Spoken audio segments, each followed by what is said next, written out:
One of the coolest things we get to do as marine biologists is go on research vessels.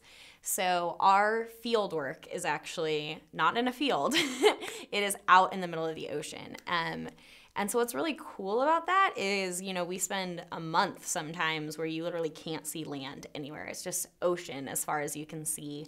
And kind of the only thing interrupting that scene are dolphins showing up or whales showing up on the sides.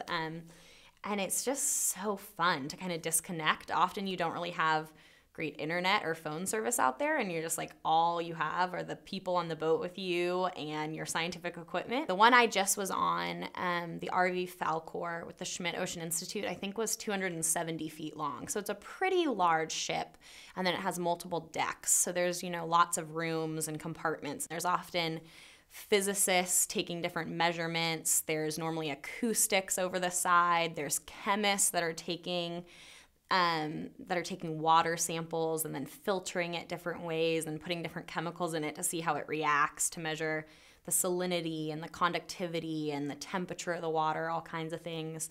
And then for the biologists, what we're normally doing, the most common things we're doing are towing different nets at different times of day to see what's in the water at different depths. And so we have all kinds of nets that do this. But we have this one crazy net we call the Mach Ness Monster, and it literally stands for Multiple Opening Closing Net Environmental Sensing System. But it literally has 10 nets that we can close at different depths. And then we look at what's in these nets, and we can count the different fish and plankton, and we can look at what those fish are eating.